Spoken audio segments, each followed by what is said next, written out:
Казанский храм в станице Канеловской на севере Краснодарского края всегда полон детей. За 5 лет существования прихода здесь организовали большую и крепкую воскресную школу. В ней воспитываются дети прихожан, а также ребята из социального реабилитационного центра. О строительстве храма, активной приходской жизни и работе с малышами, которая продолжается и летом во время каникул, рассказывают наши коллеги из православной Кубани.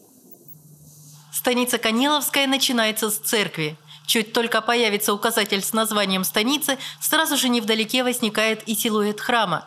Раньше это было в порядке вещей, и Екатеринодар в свое время начинался с Воскресенского собора. Но теперь все иначе. Канеловская станица небольшая, с населением всего 4000 человек. Название свое она сумела сохранить. Так именовался один из 38 запорожских куреней, первых переселенцев на Кубань.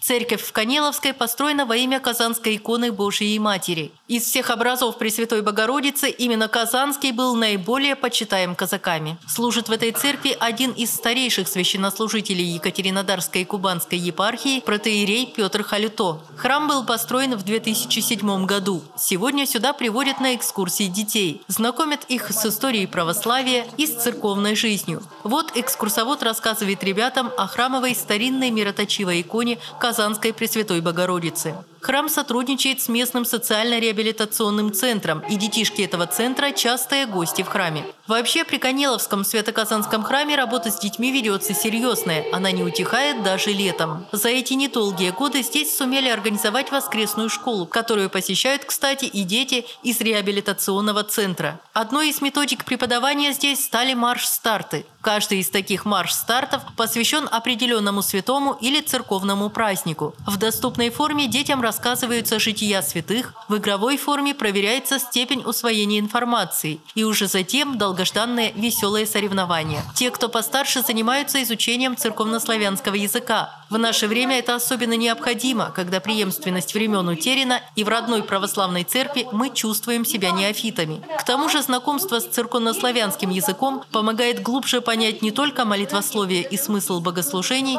но и родной русский язык.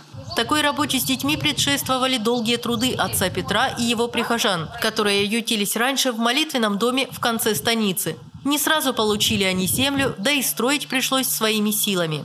Дочка продала дом свой, в Минске, квартиру. Но там на эти вот деньги мы закупили, кирпич, там материал весь и начали строить. Потом уже подключились различные организации, стали помогать. И все же бывали такие трудные времена, что батюшка даже хотел прекратить строительство. 2000 нужно было, тогда что были тысячи большие. Надо было 2000 денег, думаю, одолжу у людей, объявлю, с ОМОНа. Если, дадут, то будем продолжать строить. Если не дадут, то, захожу в храм, мужчина только один. Рано утром приехал, мужчина уходит, было благословение и дает 2000 денег. Вот так истинно с Божьей помощью был построен храм в Канеловской.